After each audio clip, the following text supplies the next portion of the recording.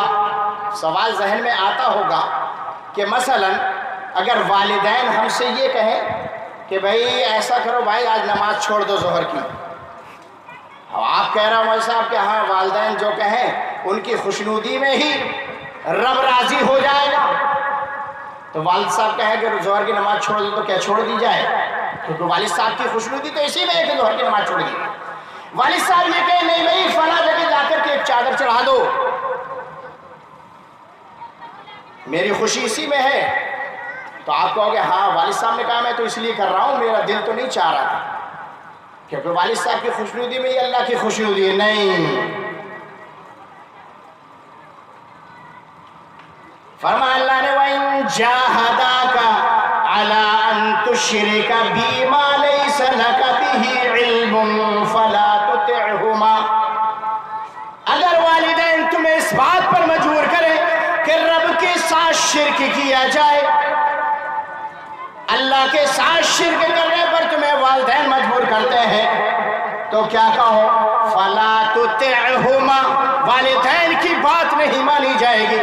اللہ کے ساتھ شرک کرنے پر اگر والدین مجبور کر رہے ہیں تو والدین کی یہاں پر بات نہیں مانی جائے گی اور یہ نافرمانی نہیں ہوگی۔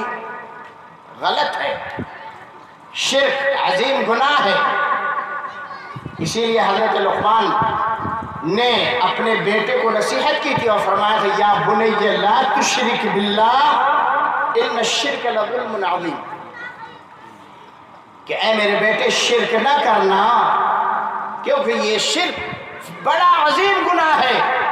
تو بات سمجھ میں آ گئی ہوگی شاید کہ والدین اگر برے کام پر، غلط کام پر، شرک پر، بدعت پر، گناہ پر، نیکی کو چھوڑنے پر آپ کو مجبور کر رہے ہیں کہ جاؤ بیٹا یہ کام کر دو، وہ غلط ہو تو فَلَا تُطِعْهُمَا، ان کی فرما برداری نہیں کرنا ہے، لیکن ساتھ میں یہ بھی فرمایا اللہ رب العالمین نے وَصَاحِبْهُمَا فِي الدُّنْيَا مَعْرُوفًا، لیکن میرے بھائیوں اپنے ماں باپ پر ظلم نہیں کرو گے، ستاؤ گے نہیں، ان پر لعن طعن نہیں کرو گے، ان کو مارو اور پیٹو گے نہیں، بلکہ کیا کرو گے؟ اپنے ساتھ رکھو گے، آپ ان کے ساتھ رہو گے، دنیا میں اچھے انداز میں ان کے ساتھ بھلائی کے ساتھ پیش آؤ گے، لیکن ان کا کہنا جو غلط ہوگا وہ نہیں مانو گے۔